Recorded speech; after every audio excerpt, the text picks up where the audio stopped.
Hi, good morning, and thanks for joining us so early. Just give us a minute to set up and get everyone on stage, and we'll be right with you. Where do you want to be? It's up to you how you want to. You want to be in the middle?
Sorry.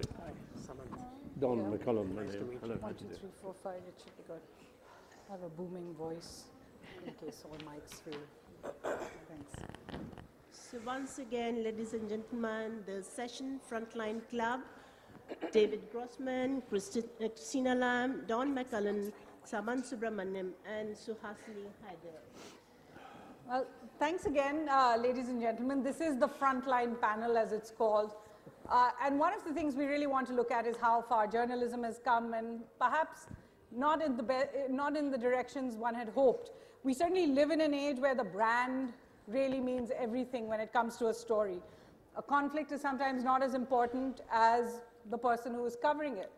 A reporter is more prominent in their stories than the reports themselves are. And where it isn't possible to tell both sides of the story because we are told that the reader or the viewer just does not have the bandwidth, can't deal with binary contradictions that come from these conflicts. A lot of the times you're told, give us the good guys, give us the bad guys, and show us a pretty ending. And please, definitely give us an ending to the conflict, because of course all conflicts must come to a close sometimes. The reality, of course, as our panelists will tell you, is far, far from the truth. And I think it's here that each of our distinguished panelists stand out. And I'm really grateful to the Jaipur Literary Fest for bringing them together for a panel that just gives you a little peek into what is the life of the person covering the front lines. I think each of our panelists have really spent a lot of time trying to seek out the other side of the story, forcing readers and viewers to understand that underlying reasons for the killings are as important, and most importantly, staying on to record the far longer and sometimes deadlier peace that follows all the wars that we have had to cover. I'll start by introducing Christina. Christina Lam is a correspondent for the Sunday Times and an author. Her most recent work is Farewell Kabul, which is a book about her times covering Afghanistan and Pakistan, which are, of course, the most interesting times over there. She is also famous for the biographical work called I Am Malala, which I'm sure most of you have read. And she has more than the usual badges for news coverage. In 2001, she was deported from Pakistan. I think in 2006, you were traveling with the British Army when you were fired on by the Taliban. And we're going to come to her in a bit. Don McCullin, to my left, it is a privilege and an honor. He's a legend for all of us. And he's known really much more through the faces of the wars that he has recorded in his camera. Most of the images of the wars and conflicts, you'll be surprised actually when I started to go through a lot of the images, how so many conflicts have come to mean one photograph, and that photograph taken by Don. From the Congo to Cambodia, Biafra, or Nigeria to Bangladesh, Beirut and Baghdad. We've learned them all through Don's lens. At the age of 77, I understand in 2012, he went in to cover the Syrian conflict in Aleppo, and he just told me he came back from Iraq in September this year. That's right. But his pen is equally prolific, and he's the author of several books, including a widely acclaimed autobiography, Unreasonable Behavior, which of course many of us are accused of. David Grossman doesn't just write about the front line, as we discussed right now, he actually lives on the front line. He lives in a part of Jerusalem that looks right over an Arab town as well, and has documented the conflict there for decades now, for radio, for magazines, and through his most, I think, famous work now, To the End of the Land, where he actually walked across half of Israel. In particular, he records it also as a father who lost his son in the war during the Lebanon conflict of 2006. And Samanth Subramanian, who's a friend and I think one of the most thoughtful journalists in India. He's a correspondent for the UAE-based The National newspaper. His most recent work, This Divided Island, really acclaimed for its sensitive and comprehensive portrayal of the Sri Lankan war in, it's called This Divided Island. A reviewer, in fact, called the stories that Samanth put together a string of cyanide capsules. And I couldn't have put it better because of their ability, really, to both stun and wound the reader.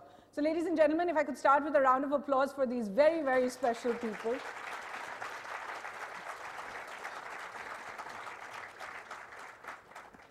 If I could start with you, Don, the question so many will ask, you know it's dangerous, you know that the conflict will not necessarily not end. What makes you go back? Is it the adrenaline? Is it the need for the buzz? No, really. I stay at home in England. I look at all the news bulletins. Once there's an important story kicking in, and I watch the news bulletins, then I think to myself, why am I sitting on the edge? I want to be there. I want to get this information for myself, because in today's world's media, we don't get too much depth anymore. Especially on television, you get a little snippet, and that was it. You're expected to go away and be content with that. I'm not content with snippets. I want the truth, and I want to get right down to the bottom of the truth and find. So I'm looking. I think, why am I sitting in England, looking out into my lovely English garden, when I could be there? And of course, my body at this age is, saying no, you don't. So but I want to be there. I could still go and do it, really, but. I'm not sure there's any satisfaction in what I do anymore, because I see one conflict after another. And also I don't like the way the news, the world news, which is controlled by many of the proprietors, they shift the stories around quickly. You see terrible tragedies, and next thing you know, they're dumped, and you're chasing the next story. And, where's the compassion in all this? I tell you, it's all about, the proprietors. It's about money, I think. Well, that's certainly an important point. Also, this idea that the reader or the viewer cannot take in more than so much conflict and suddenly needs to know about, the little lost dog puppy on. Well, there's another reason, of course, is because the proprietors, they want to push the successful, glamorous side of humanity. They want to show you the beautiful people and stuff like that, and that probably makes them money, For instance, many years ago, I covered the AIDS crisis in Africa, and somebody said, oh, they tried to do that on newspaper, and the editor said, oh, we did that last year, as if it's like... it's gone away since then. We can only do a story like that once a year because it's so awful and so unattractive. So, there is a censorship problem which come from the proprietors who control too much. Certainly. Fair point, Christina. Don speaks about how journalism has changed. There's not so much interest in a sustained coverage of a conflict, and yet you go back in as well. How much has covering the conflict changed? And I do want to ask really about this new threat of ISIS, where the journalist isn't just possibly in danger or possibly collateral damage. The journalist is the target, and the target of unspoken brutality. Yeah, it's changed enormously. When I started out, which was back in 1988, when I was very young, at that time, if anything happened to us covering war, and I was covering then the Russians in Afghanistan, if anything happened, it was largely because you were unlucky or you'd done something stupid. Now we are targets, and that's completely different. And it's interesting because the job, has changed in one way, which is it's become much easier logistically. I can file a story from the top of a mountain in the Hindu Kush or the middle of a desert. Whereas when I started out, I would say 90% of my job was really trying to get the story back. I was in places where there was no phone service. It was before mobile phones, before internet and everything. We used to have to bribe telex operators to send back the story. Now all of that's changed and we can file from anywhere, but the danger side has also changed, and that's really frustrating. And I have to say that, you know, there are parts of the world now which we don't cover because they're too dangerous, and I never imagined that I would say that. And it's really because of the threat of kidnapping of ISIS, and I think most of us have lost friends in the last few years, and it really brings home to you just how much we ourselves have become the front line. And as you said, you know, friends that have got lost, you meet people who, you know, are as the description of this panel says, the Hollywood idea. I think Marie Colvin was one of those. Yeah. The Hollywood idea of what, you know, a hard-talking, hard-drinking sort of journalist is, goes out there, you know, sees dead bodies on a daily basis. Marie was someone who lost one eye in Sri Lanka. I met her actually last in Tripoli in Libya, and she died in Syria, I think about a year after that. So the question I asked Don, what really makes you, you know, I know, Christina, you've been criticized at times. You have a young son. I think journalists get asked all the time, is it about stardom? Why is it that you need to go back in there and put yourself in such danger? Why do you? Well, I get a bit cross when people ask about the mother and son thing, because they don't ask male correspondents who have children the same question, and I don't see the difference really. But of course, once you have become a parent, it does make a difference because you're responsible for somebody else. And so I do make different calculations, and I don't go into areas that I think are really dangerous needlessly. I think I'm different than a lot of correspondents because I keep going back to the same stories. I mean, what Don was complaining about, that we don't follow things up. Actually, I really do. I go to places because I care about them. I care passionately about Afghanistan. I go there. I fight with my paper. I threatened to resign from my paper last year because they said it's yesterday's war and that, you know, it had been declared over. So I think it's really important to keep going back. But a problem that we have, and where I would disagree about Don, I mean, I work for one of those powerful proprietors, Rupert Murdoch. I have never been told what to cover. But I have a problem, which is that I've never been as busy as now. In all my career, there's never been as many wars going on, as many conflicts, as complicated as today. And we can't cover all of them. So there are whole areas that are not being covered. I mean, nobody from my paper has covered the war in Yemen. I think, you know, we should be going there and reporting what's happening. But then if we do that, we can't also send somebody to Iraq and Syria and all the many other places that are going on. I'm going to Nigeria as my next assignment. And you know, a lot of people forget that more people are being killed by Boko Haram than actually by Daesh. And in large numbers of, you know, hundreds, 200s at a time. You once said that Afghanistan was your first love in that sense. Do you sometimes just feel that guilt of journalists that, my God, I haven't covered this for 6 months and so much has happened there?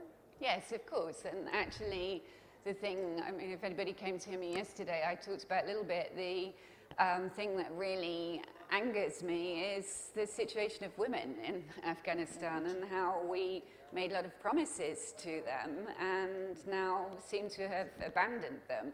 So I think there's a real onus on journalists like us to keep going back and reminding people. And I really think that's an important part of our job. You know, our countries have gone in and done things in these countries and created situations, and then we need to keep reminding people of the situation there. And the fact is, our governments in the West may have declared the war in Afghanistan over, but more people died in Afghanistan last year than in any year of the war. So it's not over for the people there. It keeps going. Samanth actually has documented how people remember the war in Sri Lanka. And Samanth, I do really want to ask you, one of my cameramen once broke down about something, and I asked him, you know, what was difficult for you? Is it the dead bodies finally pile up? You know, one day it just comes up to here, and you've seen too many dead bodies, and it's too pointless after a bit. And he said, no, actually the most horrifying picture is the fear on people's faces, you know, the people who are left behind, either the fear of something happening to them or fear of what happened to their loved ones. What's the hardest part of what you covered really in this divided island? I think that would be a part of it. I mean, you talk to people who suffered through, especially the final stages of the war, which were brutal, and they would sort of recount the terror of sort of being huddled in a little mass while shells rained down upon them, and that's bad enough. But you're right. I mean, the prospect of more fear, of more terror, of more uncertainty, that's what sort of really animates their faces when you talk to them. And the worst part for me was, I mean, you mentioned guilt, and guilt works in two ways. I mean, in one way, it's easy for an outsider, and I think except for David, all of us here are outsiders going into a conflict and then returning.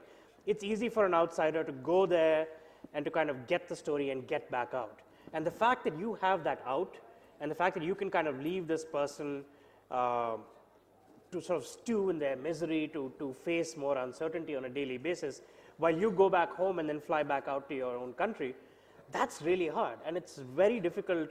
You know, this is sort of like a constant existential paradox that you have to kind of face as a journalist, especially covering conflict and post-conflict situations.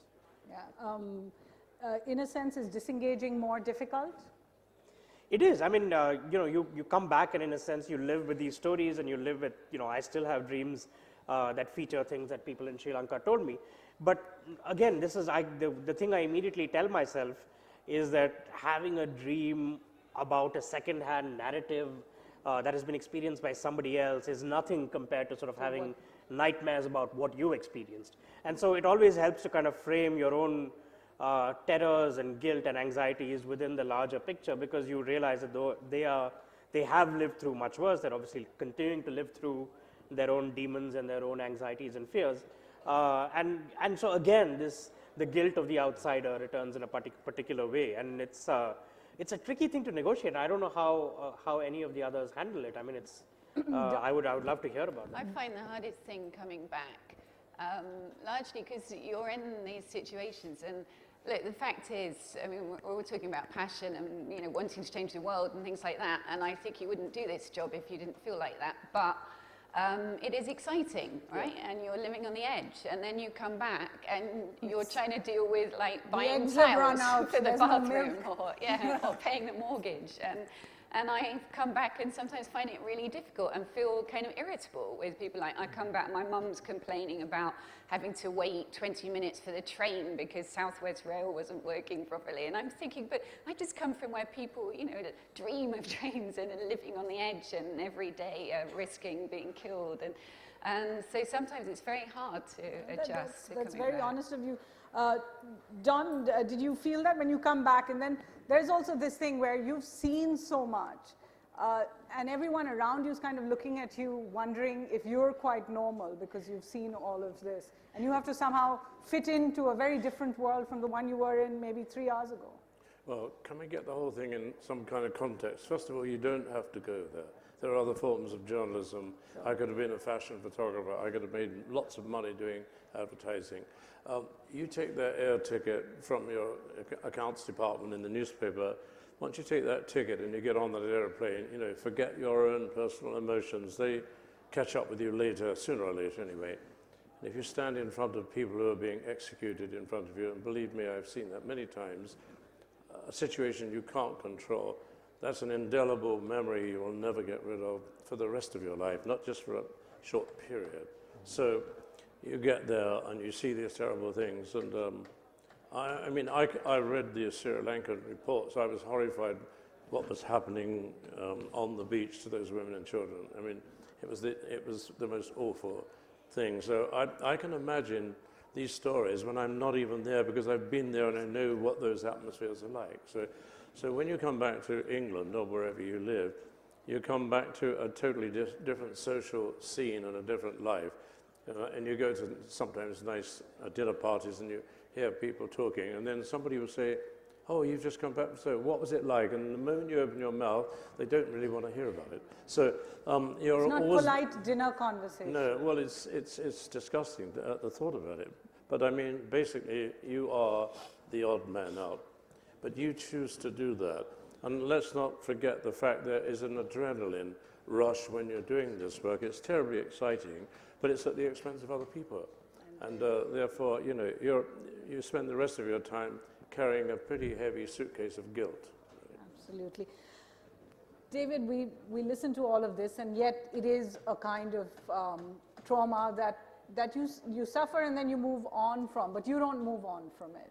And we were discussing earlier how our generation is now looking at various societies and cultures that are dealing with a long-term PTSD, if you like, post-traumatic stress disorder. Give us a sense of what it's like covering the conflict that you actually live in on a day-to-day basis.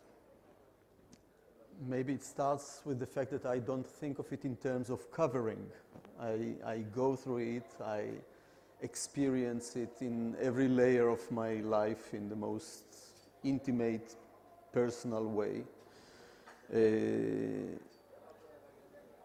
I try to look at the effects of this conflict on both sides, on the Israelis and on the Palestinians, which is not an easy thing because, of course, I am an Israeli and the first thing I absorb is how this conflict affects us, the Israelis.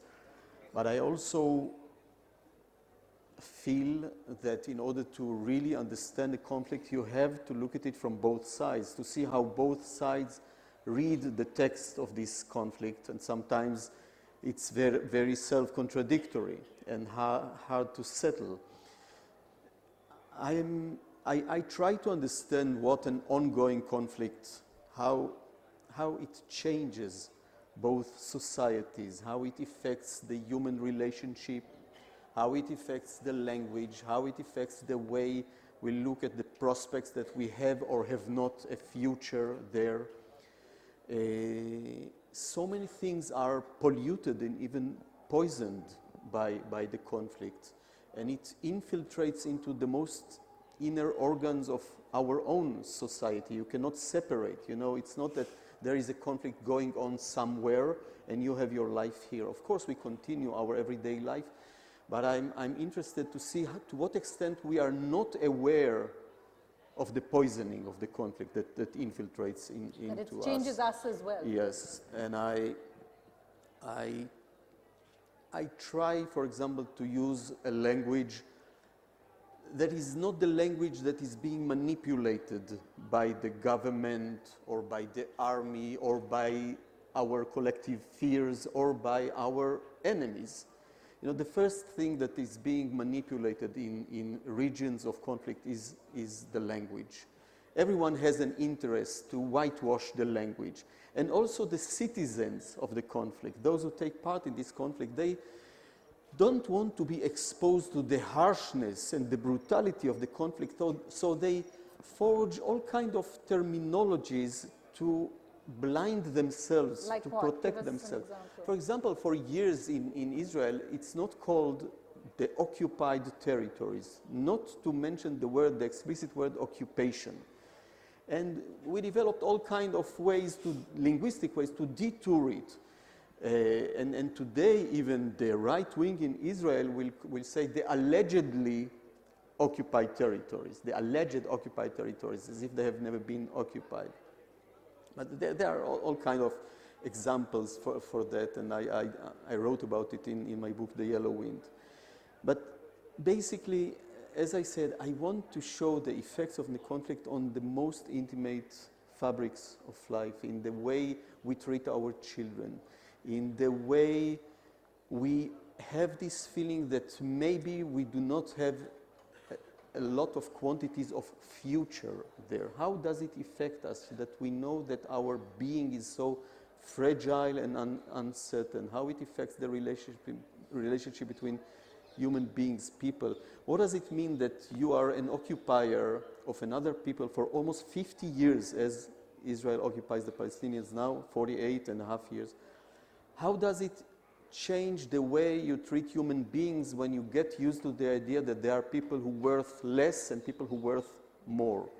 And it affects even the way you treat your own brothers, so to say, after all, when the option of looking at people as different from you, as on existential level, yes, that there are people who are less human than you because they are occupied, because they failed to get their sovereignty. When this is formulated for you as an option, you imply it on everyone, after all. It's actually, these are powerful words, because what you're saying is it's a luxury to be able to think of the other as less than you or more evil than you. I think that is something that we all deal with, because we all live with conflict, and it's so easy because we live here and not across a border, that the other person is definitely worse, more evil, more lying than we could ever be. And you live with that comfort of that luxury, that you don't actually have to see the other side, but you do. Yes, well, I think that if you do not see the other side, you are not really in contact with reality, or in contact with a projection of your own wishful thinking or your own nightmares. It's not reality. And I think what we should do is really to expose ourselves to the story of the other side. By the way, I urge the same thing from the Palestinians. I expect them also not to stereotype us, not to prejudice us all the time. They also have to be in contact with the Israeli complexity, our fears, our just cause. This what makes, I think, my situation quite complicated and sometimes unbearable, because it's so easy to see one side only. It protects you, it shields you from the complexity of the situation, from the multi-layeredness of the situation. But if you really want to be, with a capital B, in the situation, you have to expose yourself to things that are so painful, to expose yourself to what you or your own people are doing to another human beings, to expose yourself to the brutality of your enemy, and to call it brutality when it is brutality. Not to be a victim of the politically correctness which blossoms in such climate. People begin to be afraid to express something that is really specific, not to be blamed of racism or prejudice or whatever. So, well, let's say it's a very interesting life. No, it certainly is, and I think many of you may not know, David lost his son less than 21 years at the time. Uri was almost 21 years old when he died in the Lebanon war. Yeah. And 2 days short of the end of that particular conflict. And yet you showed us a personal courage many would not be able to, when you went up on stage and actually gave your Prime Minister a lecture on negotiations, on continuing with talks. At a time like that, I think after soldiers, journalists are the greatest votaries of peace, even though they're supposed to be unbiased and not really care about the outcome of a conflict. Would you agree? Can you say just what the question? After soldiers, I think journalists and writers are the biggest votaries of peace, in a sense, even though they're supposed to be unbiased and unconnected with the outcome. Well, I think that really people who were at war, after all, have a strong interest in ending a war. People who really witnessed what is the real cost of war are much less enthusiastic about going back to war. That's a fairly important point. Christina, David picked up on one bit, which is the narrative of the establishment, the narrative of the state. And yet when you go into a country, let's be honest, you're going to cover a war in somebody else's country, you get a visa from the regime of the time. You're not really looking to take them on until you've finished with your story. Once in a while you get into trouble like you did. Tell us more about that. How do you find the balance between telling the truth and actually staying there long enough to do your job? Well, I mean, you're referring to Pakistan and ISI. I've been deported twice from Pakistan, and I have to say it's a very strange situation that every time I fill in a visa form for Pakistan, it asks, have you ever been deported? And I always write yes twice, and I still get a visa. So, which I can't quite explain. The file on you has just gotten bigger, that's all. So I probably won't get a visa now I've said that. But no, I mean, well, it is difficult. Actually, I think I've had this situation situation, I'm fascinated by Iran, and I've been going there, and that's quite complicated because it's hard to get a visa, and each time you go there, you're slightly worried if I really write all these things, I'm not going to get another visa. And so there is a slight balance, you know, is it more important to be able to keep going back? I think that all depends on what it is you're seeing and what it is you want to expose. I think that there is another issue similar to that, which is the whole issue of embedding with military, which is something I talked about, how the job has become more dangerous. And also we're in situations where covering conflicts where our own military are involved. So I was very against embedding with military, and during the war in Iraq, when we had a meeting at the Sunday Times on how we were going to cover it, I said I'm not going to be embedded, I want to be independent. If you're embedded, particularly with the British military, you actually have to sign a document called the Green Book, which means that everything that you report or photograph has to be sent back to them and approved, which in my view is censorship. They say it's for secrecy or operational security reasons, but I even had a photographer colleague who was banned from photographing sunsets in Afghanistan by the British. So I think that that is very compromising, because if you're traveling with the military, you are dependent on them for your security, you're getting to know them, and it becomes quite difficult to then write about any abuses, for example, that they are carrying out. On the other hand, it is a very important part of the story, and so during the war in Iraq, I said I won't be embedded, I'll be independent. And actually, it turned out to be quite difficult doing that, because you actually had no idea half the time what was going on. You were sort of driving around, and I found myself in front of the front line at one point. And it was quite complicated. And what I think I hadn't realized was that for a lot of Iraqi people, it didn't really make any difference whether you were with military or not as a Western journalist. They saw us all as being part of the state because they were from a dictatorship where that was the situation. So, and I did actually feel that during that war, some of the best reporting came from people that were embedded. So in Afghanistan, I've done both things, and I think that's the important thing, to both embed but also go independently, and particularly if you can go back to the same place and see it from both sides and talk to the same people when you're with military and when you're with not with them. Often that becomes a little difficult, because if you go in with somebody, you have to get out actually with them at all. Don, I heard you sort of laugh when she said embedding.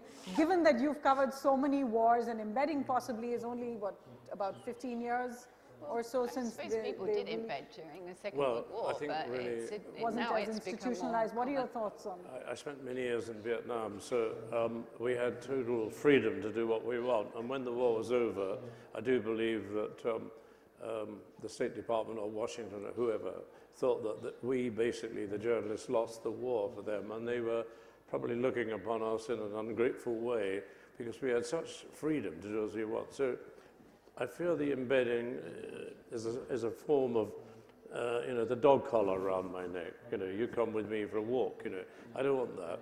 But on the other hand, what Christina says, in the Middle East right now, you cannot go wandering off. And war has changed since now you have to have a bulletproof jacket, a helmet. No one will insure you. Somebody came to my house before I left for the Middle East a couple of years ago and brought a first aid kit to tell me how to tie up my leg if it was blown off. So the whole thing has changed. And, and I have to say that I believe all governments and situations, the moment you go there, you're dealing with a wall of deceit.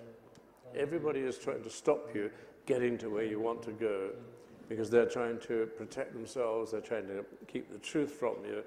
And look, I'm only a photographer, I'm not a journalist. I want to look at what's going on through my eyes, not to write words or statements. So I have a different agenda, so I don't feel as if I am such a threat, but I think, by and large, they don't want you there anyway. And can I just say one thing? If I don't say another thing today, since 1961, 1,000 journalists, men and women, have been killed covering conflict. That's right. And the numbers go up every year.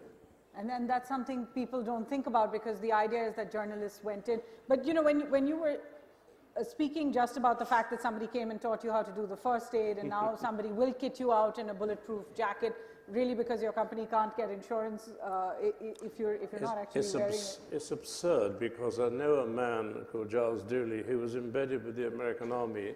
He's now missing both of his legs and one of his arms. So there's no guarantee that being embedded is going to, basically look after you.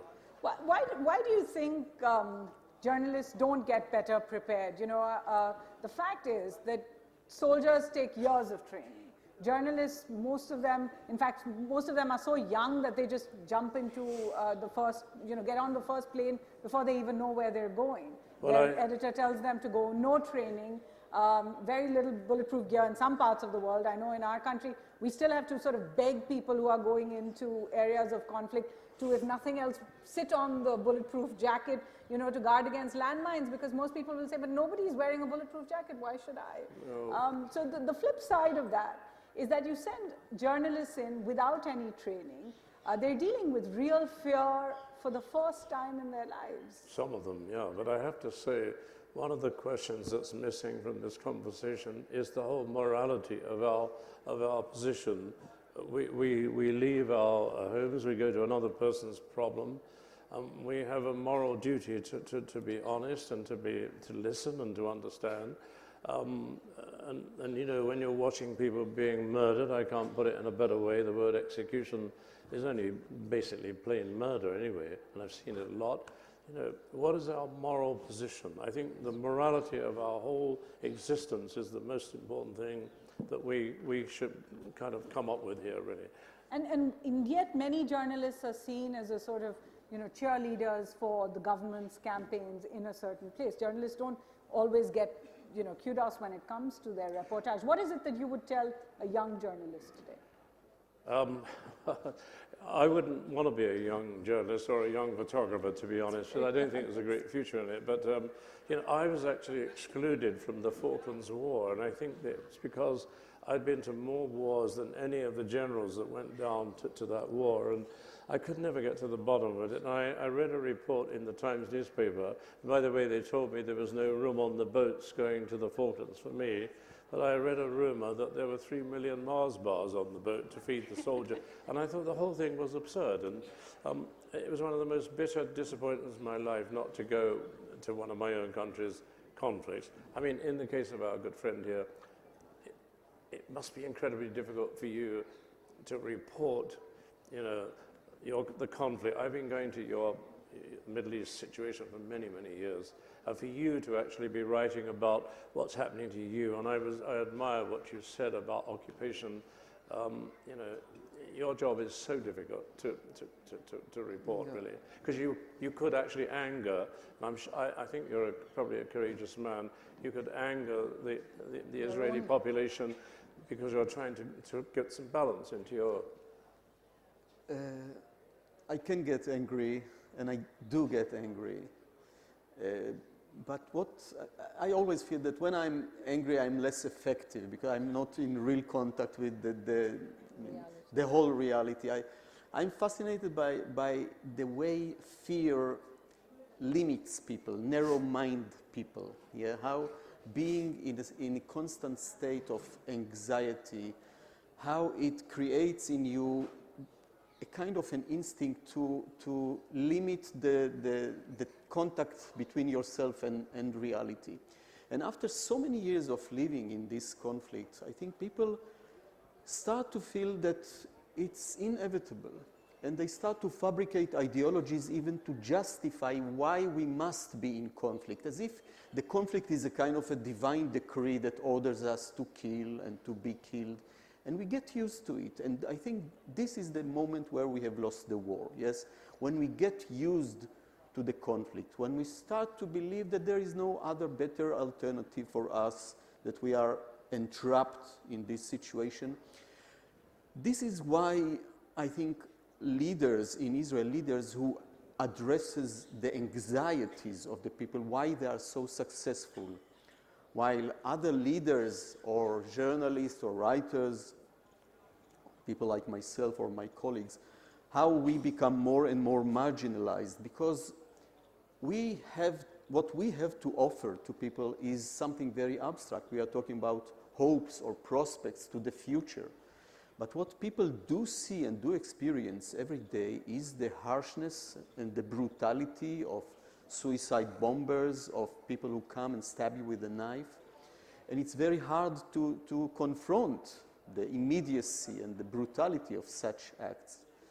And unfortunately, we have right now a prime minister in Israel, Mr. Benjamin Netanyahu, who is a kind of a magician in his ability to stir together the real dangers that Israel faces, and we do face real existential dangers. Don't get me wrong, the Middle East is not a hospitable place for Israel. The Middle East has never accepted and internalized the right of Israel to exist. But Mr. Netanyahu, he knows how to stir together the real dangers with the echoes of past trauma. And we, the Israelis, as a traumatized society, we are totally helpless in front of such manipulation. And we really see in every danger a kind of a total existential danger, and we react accordingly in excessive violence that sometimes or many times is not needed.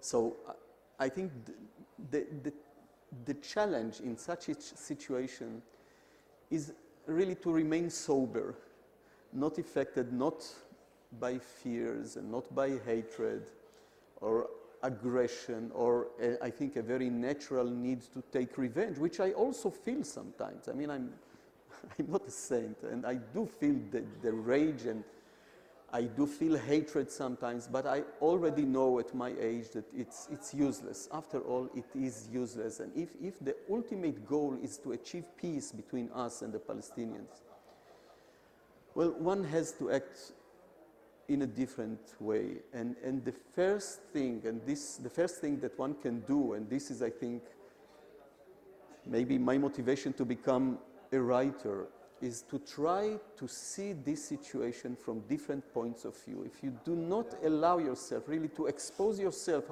no matter how painful it is, to the just cause of your enemy, then you will not be able to solve this conflict. You just have to really to surrender sometime to the just description of the conflict of the other side. And just be completely realistic and straight down the middle. That's certainly very, very powerful thinking. Before I hand it over to the audience, Samanth, I just wanted to come to this idea that I think even Don was speaking about, that somewhere there, the moment you do try to take on the narrative, you are faced with a lot of questions. Some of those are questions of whether you are patriotic at all, whether your nationalism is called into question. When you're at the front line in Sri Lanka, the Indian forces are accused of so much. How do you see that getting worse, or do you see your readers and viewers actually appreciating, as David said, this idea that you are getting them all sides of the story? No, it's difficult. I mean, I was on a panel in Sri Lanka recently, and there was another author who had written a book about the war, and the panel ended, and I think an old man sort of came up to her and asked her, so tell me, who financed this book? Was it the government or was it the LTTE? And he didn't seem, he didn't ask it maliciously. He almost sort of took it as a matter of course, that there was some sort of agenda involved in the creation of this book. And when I was living in Sri Lanka doing my reporting for my own book, there was No, go ahead. There were several instances where I would find sort of my own nationality rubbing up against me, because the Sri Lankans, for perfectly acceptable and reasonable reasons, don't really sort of trust Indians when it comes to them poking around in the conflict. I mean, the Indian government has made sure that it's sort of years of missteps working against individuals like myself when we go there to do some reporting. So you had to work hard to win the trust of these people, because otherwise they just saw you as another Indian sort of interloper.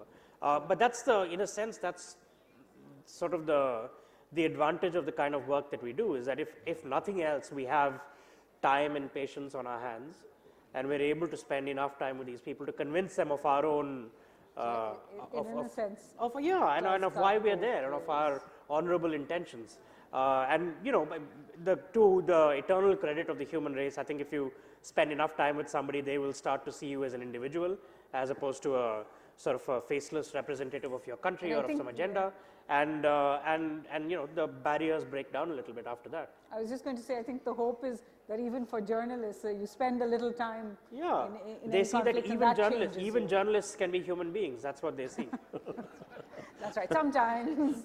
I think, you know, from this discussion, there is this very powerful thought, what you also brought of how history is strung into the trauma of the people that you face. I do want to hand over. I just want to say something else. I mean, Don was talking about morality earlier. What we haven't talked about, the biggest victims and the people most at danger are local journalists. And we just saw in Afghanistan 2 days ago, Tolo TV, 7 or 8 journalists were killed.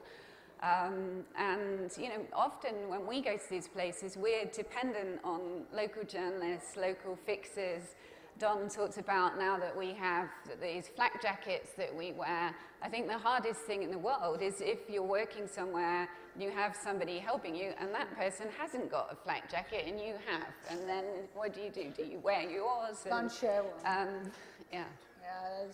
It's sad. There was a Kashmiri journalist who said to me, you know, the truth is that because we live here, we know that the law of averages will catch up one of these days. Now, each of these wonderful panelists are going to have a separate session here at JLF. So I want to open this out for questions, but questions about the subject right now, because you will hear about their extraordinary lives in later sessions. Can I just see with hands how many people have? Okay, quite a few.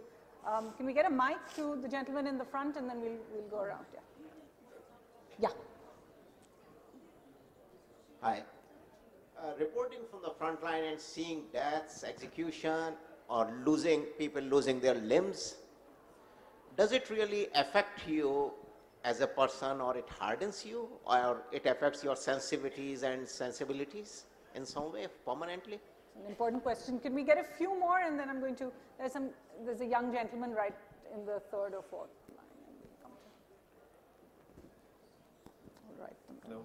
Hi, I'm Karan Bhardwaj. There's an Indian context to my question, but I'm sure each one of you is eligible to answer that. The thing is, whenever India faces any terror attack or say war, the last we faced, I think, was in 1999 for Kargil. Whenever Indian journalists cover that, they receive a lot of criticism from Indian citizens, primarily on the basis, in a sense, like they do not know what to report or what not, and sometimes they tend to cross lines and end up helping even terrorists who are sitting across the border. So from your experiences, could you please, just say a word of advice for them, like what to do and what not to?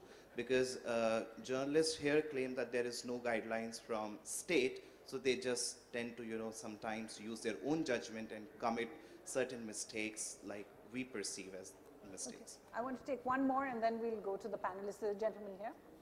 Yeah, my question is, referring to the danger in some of these areas, like particularly Syria, how do you incorporate the citizen journalist who may be the only person who really has access to some of these situations? How do you figure out, how reliable what they're reporting is? And of course, there's in many situations, there's real-time, Twitter feeds and other things. How do you deal with that whole situation? Is there a template for dealing with that yet, or is it just evolving? Okay, thank you. Don, straight away, if I could ask you, does it affect you when you see a dead body? Does that change you inside after you've seen the 10th or 12th such incident of execution, as you pointed out? The first time I went to Saigon, there was a public execution, and there was a truck that all the journalists were standing on.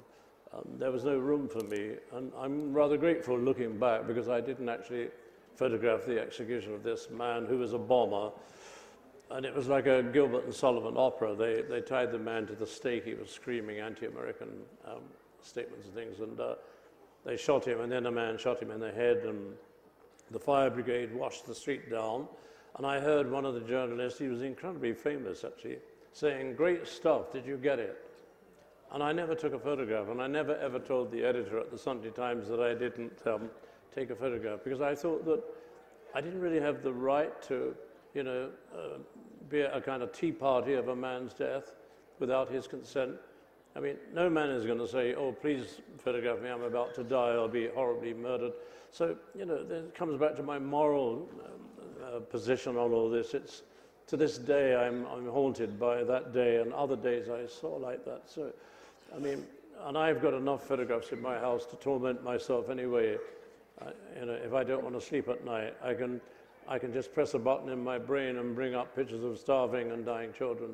You know, it hasn't been an easy life for me, but, you know, I can't blame anybody but myself for engaging in all this. But isn't that, in a sense, what we do? I mean, you said you didn't want to take a photograph, and yet I think the pictures of the My Lai massacre and that young girl actually changed how everyone saw the war. The My Lai massacre, if I would have been there, I can tell you now, I would have stepped in and saved one of the children that were being shot. I don't give a damn about anybody or rules of engagement. I would have been in there and saved one of those kids. These things are on my mind all the time. I know history, and I know the last 50-odd years of covering war. I've got it all locked up here. And I think it just haunts me, the whole situation. What is our position on all this? It's before you even get around to taking a picture or writing the words these people write, you know, it's a life we chose, so we can't really complain about it. So, and you cannot intervene. And let me bring up one historical situation, if there's time. During the Bangladesh War, I wasn't there, but I covered the war from a civilian point of view in West Dinajpur, where tens of millions of people were crossing the border in the monsoon rain. And after the conflict had calmed down, there was a stadium in Dhaka where they took collaborators and were systematically bayoneting them. 2 or 3 noble people I know, television, ITV, and a couple of other people I knew walked away because they felt that their presence was exacerbating the prolonged torture of these people. I mean, these soldiers were sticking cigarettes in the victims' faces. And I have a theory of my own about this cruelty, is that when men are about to be murdered, they try to degrade these people by making them cry, by hurting them, by torturing them, and then the crying then brings on the real reason for them to murder them. It's so complicated.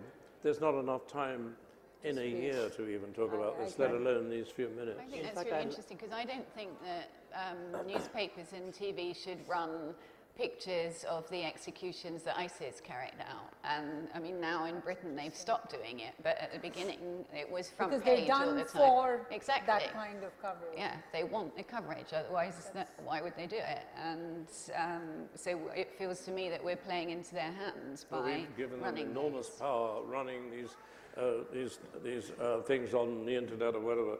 We've given these people a victory almost by almost acknowledging what they're doing. It has some powerful, and it has. And yet the option to not know what they're doing would make us redundant, wouldn't it? That if we're not actually covering this conflict. It's an ongoing question. Samanth, do you want to take the specific question about what happens when journalists don't just endanger their own lives, they endanger the lives of others, as he said, the lives of a soldier, give away some positions. I know Christina's been in these situations as well. Yeah. No, I mean, it's tricky. I mean, it's not only tricky during the actual fighting and the actual battle, it's tricky when you walk away and the war is over, but you're sort of still trying to protect identities of people who are in sensitive situations and who may still be targeted by state security agencies or, you know, or other people. And it's a fine line, and you're sort of always judging where the line is on sometimes sort of a day-to-day basis. It's impossible to set down guidelines for this, I feel. I mean, you know, there's sort of obviously sort of evident information that you probably shouldn't sort of put into the papers. And but for example, when the terrorist attacks in Bombay were going on, I remember there was a lot of criticism of television in particular, because the movement of the commandos through the Taj Hotel, they were being broadcasted in sort of near real time, and there is some sort of evidence to suggest that the handlers of the terrorists and the terrorists themselves were tracking these movements on TV. Now, this is the kind of circularity that should have been fairly easy to predict, and I think in that particular case, there can certainly be fingers pointed. And the same thing happened with the Charlie Hebdo attacks, that people were tweeting, about the position of the people in the where the snipers are. Equally, there are other situations in the Mumbai attacks when commandos, jumped onto the roof of the Khabad house over there in full public view, and it was obvious for everyone to see. So I think the point is that there isn't one. I think every journalist has to use their own best judgment, but there must be an idea of what is the access you have. If you have access it's even harder now because it's not just TV, right? I mean, Christina pointed out that it's Twitter, and Twitter is sort of, every single, citizen out there possibly broadcasting sensitive or near sensitive information in real time, and suddenly it's not just a question of sort of one person in front of a camera or one person sort of, taking photographs. There are Twitter feeds that you can monitor, as I did monitor when Charlie Hebdo was going on. I went to Twitter first to see what was going on, and that is a fund of information and misinformation. And to the point, if you decide to wait till you have sourcing on something, people accuse you of actually trying to hide the truth, which is out there for all to see. Christina, do you want to take the last question of, given that Twitter and all the rest of the social media is out there, how do you judge what is real and what is not? I'll give you a small example in Syria, but of course this was 2011. We actually went into Homs to cover something, had a perfectly interesting day sort of covering, speaking to people, came back to Damascus to find that it was already out on social media that we had been shot at and taken away to an undisclosed location, and there was a huge commotion about this. And of course, none of it was true. What it does to you is then you start disbelieving a lot of what you read. How do you make the difference? Okay, well, it is very difficult. I mean, Twitter is the first thing I look at every day. And I mean, after a while, you develop certain people that you follow that you know are telling you the truth, but there's an awful lot of misinformation. And even if you kind of take the view, well, if a lot of people are saying that therefore it must be true. No, actually, there's been a lot of cases where that isn't. So it is difficult. It is a source of information, but you can't take it as guaranteed information. You have to check it back with any other sources that you have. And I suppose I would argue that that's why there's still a role for journalists like me, because, that's what we do. We check out the information, we go to the places ourselves, and I only report what I see myself. And sometimes I may have gone to see that because of something I read on Twitter, but I wouldn't run a piece just based on. Do you also want to answer the gentleman's question? When you see dead bodies, when you see atrocities, does that change you? Yeah, I mean, of course it does. Anybody that says it doesn't, I think, is lying, in the same way as anybody that says that they don't get scared is lying. But fear is good. Fear keeps you alive, is what one of my bosses used to say to me. Yes. Yeah. I think we all of us as consumers of the mass media, we got used to so many atrocities that we watch every day on the screen. I think that our children, when they are small, and we don't really notice how much they are attentive to the news, and we allow them, by just not noticing, we allow them to see horror things that if they asked us to take them to a horror movie, we would have refused. But to see the news, to be exposed to it, it's okay for us. And I think about something that once Stalin said. He said, "One death is a tragedy, million deaths is statistics." And I think our job, when I say our, I mean writers, journalists, is to try to redeem again the tragedy from the statistic. And this we can do by really allowing ourselves to feel the uniqueness of each death, of the face of the dead person that we saw. I think that's a very important and powerful thought to end this the session on, really, because it is the job of the journalists you see here on the panel to make sure that you understand the death of millions, but that you see it through the prism of that one that changes your life. It is that one image, as Don has put out, or that one story that Christina or Samanth or David have spoken about that actually stays with you. And as you can see, it stays with each of the people telling you that story. So ladies and gentlemen, can we put our hands together for a wonderful panel? Thanks so much. You were really, really fabulous. I wish I could have covered. Thank you, Don McCullin, David Grossman, Christina Lamb, Samanth Subramanian, and Suhasini Haider for brilliantly moderating the session. Thank you so very much for being here.